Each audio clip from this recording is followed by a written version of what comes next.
The Nigerians in Diaspora Commission, NIDCOM, is making tremendous strides in the policies and programs of its engagement with the states across the Federation. The latest is the pace-setting inauguration of the Cross River State Diaspora Commission, CRITCOM, in Calabar. Details soon. Plus, strategic partnership between the Nigerians in Diaspora Commission and the National Agency for Science and Engineering Infrastructure, NASENI, ready to explore new ways of building innovations and technology using diaspora expertise and skills, aligning with those at home. Still on diaspora strategic engagements, the Secretary of California Transportation Agency, Mr. Toks Omishakin, led a business delegation to Nigeria and were hosted by Minister of Industry, Trade and Investment, Dr. Jumoke Oduole, and NIDCOM Chairman, Honorable Abike Dabiri Erewa in Abuja. And of course, do not forget our complimentary segment of health tips by Association of Nigerian Physicians in the Americas, AMPA, and a diaspora of the moment. This is a favorite show, The Diaspora. I am Khadija Bamali, your anchor. Please stay.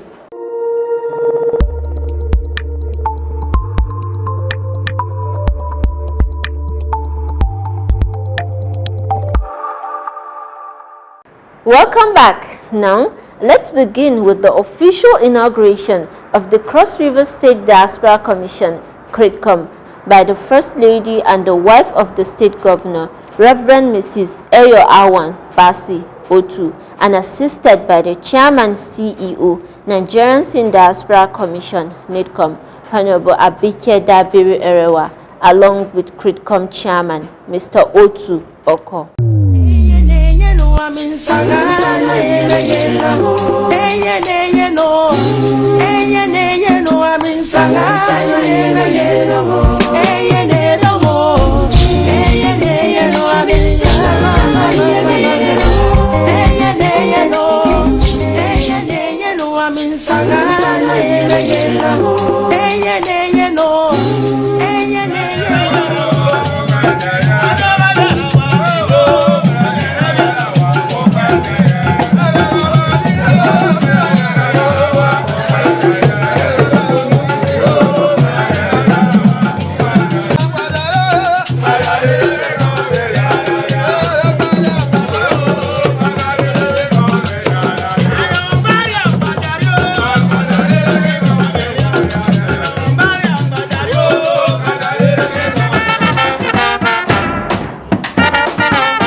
You're welcome, Your Excellency.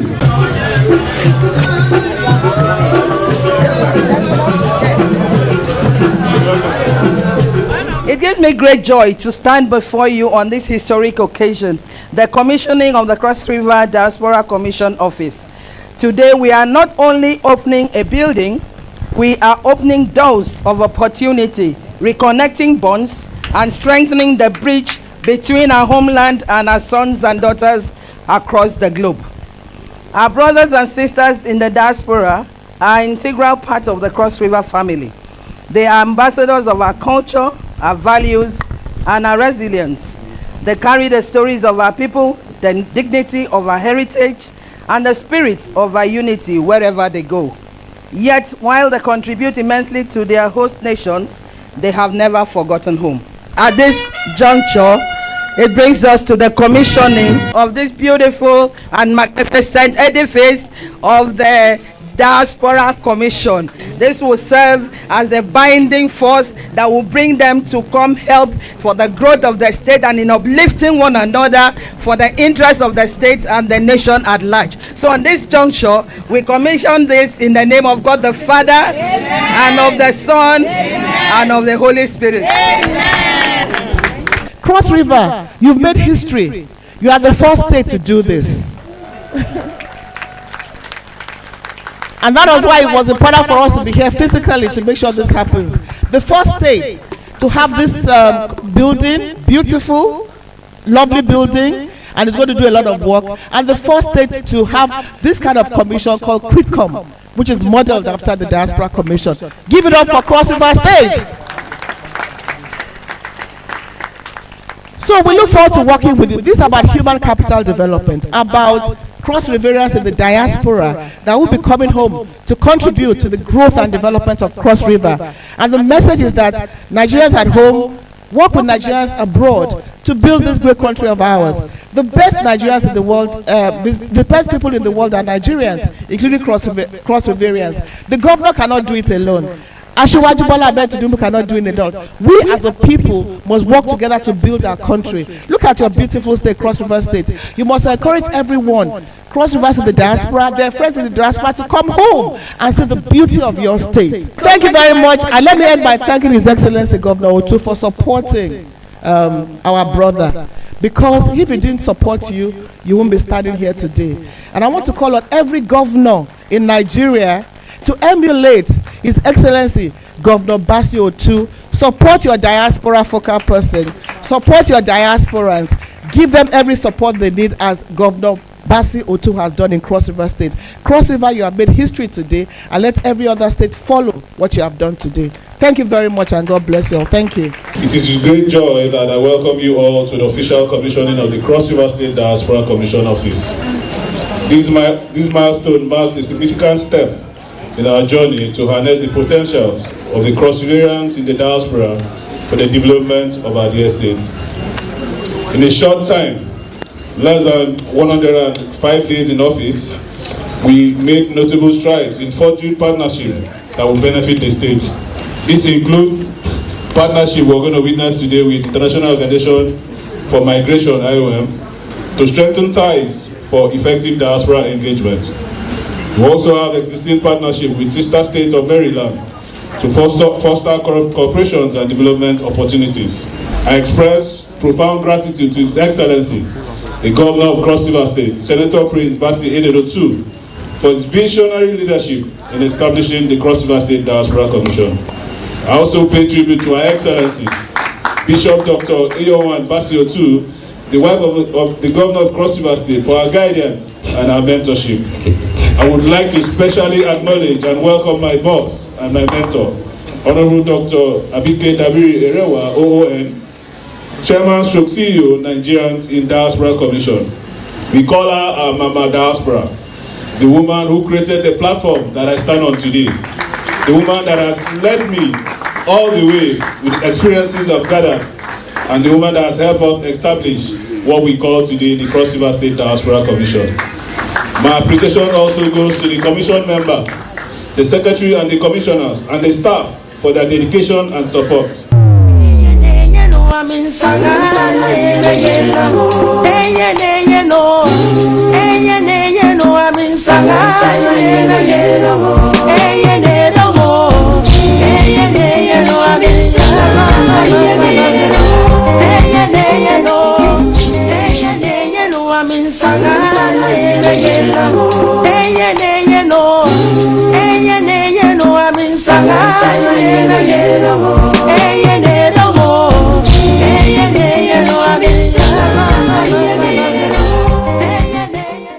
Good job, Cross River, setting the pace. The Executive Vice Chairman of the National Agency for Science and Engineering Infrastructure, NASENI, Mr. Khalil Suleiman Halilu, was at NITCOM headquarters for a high-level meeting on diaspora innovations and skills. As you are aware, NASENI is a commercial technology house. So not only that we do research and development, we put our products into commercial use. So last year we partnered with a very credible company in Europe, to build our own Revolut. I'm sure a lot of you will have, when are we going to have, a Revolut, for Nigeria. So basically we put a payment platform. We've done a test run, which is like a soft launch. We already have over 5,000 users, and it does remittances, it does disbursement. It is the cheapest in the market in terms of rates, so diasporas love it. For remittances, it has real-time tracking, and also it comes with a virtual Visa prepaid card. you know. So it gives you that flexibility, and over 70 currencies are being supported. So everywhere we travel, I'm sure, dollar, naira, pounds, Kenyan shilling, you know, it's all being supported, and seamless transaction. I'll set up a special team to come and open wallets for you so that you can, you know, test run it. But what we're calling on this platform is how do we partner together, you know, to market it. You can hear all the stories of what is happening with what's the name of this, Binance, and you know, and so many. But it's just high time that you have a government-backed payment platform. These are things that we need to do, but who is going to do it? I'm glad you've done both, and you made our job so easy. Just like the Ministry of Education too has come up with the Diaspora Bridge. So, and that's why I'm glad that the Diaspora Commission has laid the foundation for a lot of things to happen. With this partnership, I mean, Nigerians, they're just waiting for this to happen. There's so much innovation, there's so much engineering, there's more technology. As I speak with you, I was looking through a message I just received. It's a Nigerian engineer, someone who says, listen, I want to use engineering to cure malaria. And Belgium has keyed into it. So why not Nigeria when the malaria is a problem? And I was telling to me, look, they don't want us to solve malaria. I want to solve it in my country. So now we have Naseni. We have them to work with you. So in America, we have the Association of Black Engineers. 70% of them are Nigerians. They are yearning. They are for a platform. Because let's face it, just like you said, there are frustrations. They come, they want to do things, bureaucratic government, they run back. There's a Nigerian who have to go to a neighboring country. So that's why I'm excited. And as you sit down, I can give you even 30 names of Nigerian engineers that want to key into what you're doing. So I thank you for this, and it will be a great partnership. There was a return visit from the Chairman CEO, NIDCOM, to Naseni. This is a great day, another day of success in our country, another day of progress, another day of using science, technology, innovation to show that there's so much we can achieve as a country. And this is what leadership is about. This is what deep thinking is about. And this is also what the administration of President Bola Ahmed Tinubu is about. He wants to encourage Nigerians to bring in their best. And I've also told our diaspora to also make sure, even if they don't enroll, get your people to get involved. So thank you for this today. This is history in the making, and I congratulate all of you, the minister, our brothers, both of you, doctor, and our EVC, for a great day today. And I'm glad I could be part of this history in the making. Congratulations. And may this be, you know, by the time we gather here next year, we'll be talking about, you know, many, many more success stories. And as she says, come and give me one more word. Please clap for our beautiful MC. So thank you very much, and let's have a good day. Thank you. In Q2 2024, Nigeria's information and communication technology (ICT) sector contributed to nearly 20% of the national's GDP, underscoring massive economic potential of digital innovation. And across Africa, the transition towards green economy is projected to generate 3.3 million jobs by 2030. With the majority scale sector like renewable energy, manufacturing, and e-mobility. These figures are not just data points, they are a glimpse into our future where innovation is the engine power that powers job creation, inclusive growth, and sustainable prosperity for our dear continent. When I assumed office as the Executive Vice Chairman of Naseni, one of my earliest priorities was to continue and strengthen this Delta II program, which has faced several years of neglect. We recognize that Delta II had the potential to be a catalyst for Nigeria's innovation ecosystem, and I'm proud to say that this decision is already yielding results. It is with my pleasure to address you today at the launch of the Delta II second call for proposals, a program that stands at the intersection of science, innovation, and national development. This initiative, implemented by the Presidential Implementation Committee on Technology Transfer, in partnership with the National Agency for Science and Engineering Infrastructure, NASENI, is designed to accelerate applied research and development in key sectors that are vital to our economy and future prospects. Our objective is clear: to generate research outcomes that will lead to new products, new processes, and new services. Applied results that directly enhance Nigeria's competitiveness, create jobs, and open new markets at home and abroad. Good collaboration between NICOM and NASENI. Moving on, a 34-member business delegation from the California State Transportation Agency, led by a Nigerian who is the secretary, were warmly received by Honorable Abike Dabir Erewa and Minister of Industry, Trade and Investment, Dr. Jumoke Oduwole, in Abuja, in an atmosphere of business and leisure.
What you want to do in Nigeria, what you want to see happen, and the next steps you want us to take.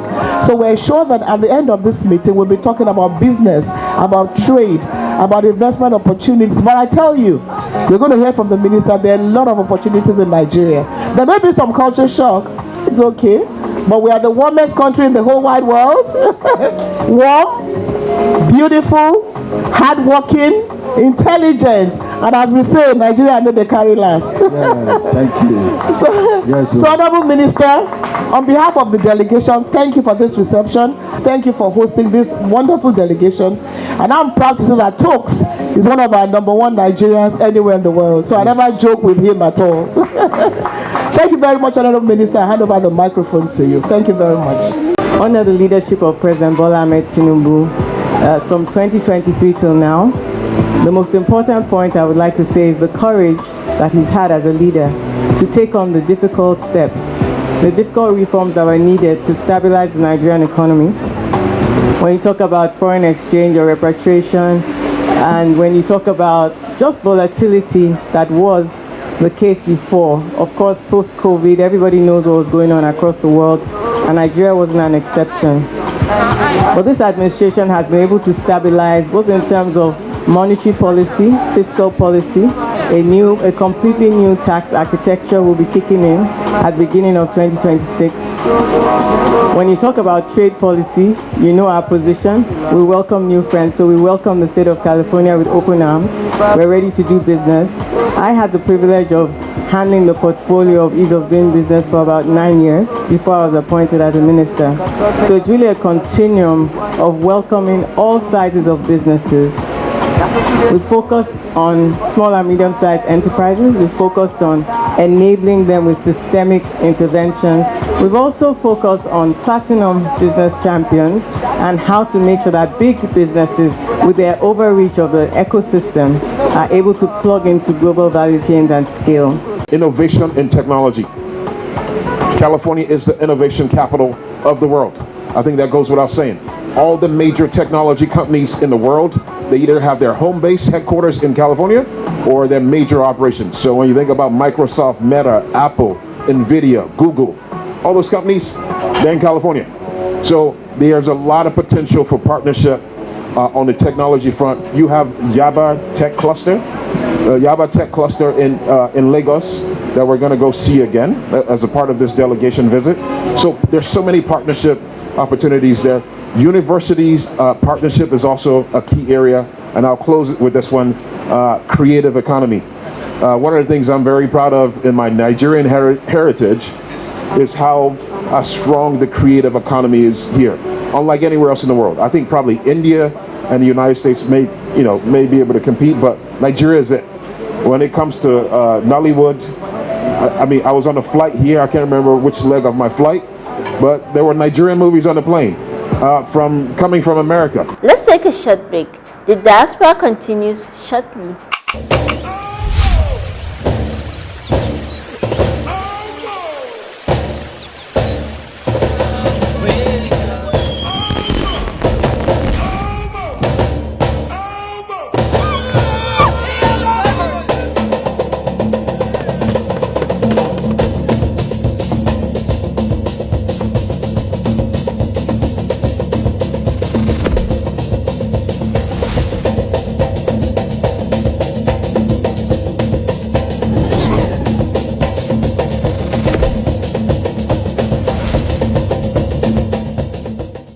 Welcome back. Now to our health tips segment with AMPA Doctor.